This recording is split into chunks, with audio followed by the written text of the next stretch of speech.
Iniimbestigahan ng San Juan City Local Government kung nagkaroon ng kapabayaan sa kanilang animal pound. Noong kasagsagan kasi ng baha, ilang aso at pusa ang nakita roon na nakatali at mailan na hindi na naabutang buhay. Balitang hatid ni Nico Wahe.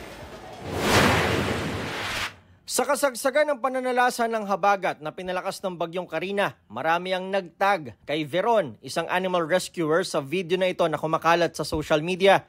Makikita ang ilang aso na tila hindi alam ang gagawin matapos maabutan ng baha. May tabi-tabing pusa rin na hindi na gumagalaw at nakababad na sa tubig. City pound daw ito ng San Juan. Sa tulong ng isa pang animal rescue group, nakapunta sila sa lugar. Umiiyak kami habang nagre-rescue kami. Iyak kami ng iyak, ang daming patay na pusa na lumulutang. Merong pusa doon na kahit lunod na siya, try niya i-survive yung sarili niya, critical na siya, nagbibigay pa kami ng first aid agad. Nag-try kami ng manual CPR sa kanila. 8 pusa ang naabutan nilang wala ng buhay. 8 ring pusa ang kanilang nailigtas.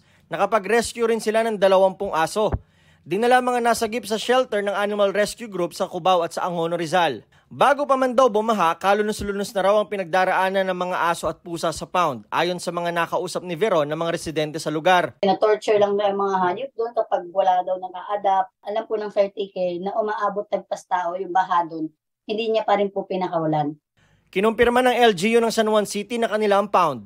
Ang City Legal po ay nagkakandak ng isang malawakan at komprehensibong investigasyon patungkol po sa nangyari sa ating San Juan Dog Compound po.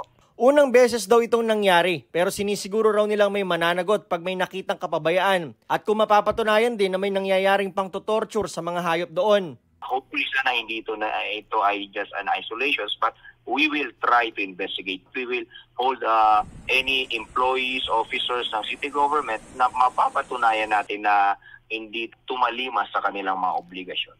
Ayon sa Philippine Animal Welfare Society o POS, dapat ay talagang tinatanggal na sa pagkakatali ang mga hayop kapag bumabagyo o bumabaha.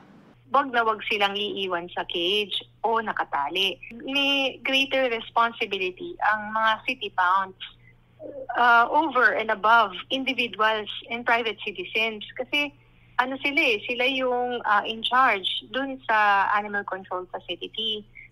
Nagpapasalamat naman ang San Juan LGU sa mga nag-rescue sa mga hayop sa City Pound. Nico Wahe, nagbabalita para sa GMA Integrated News.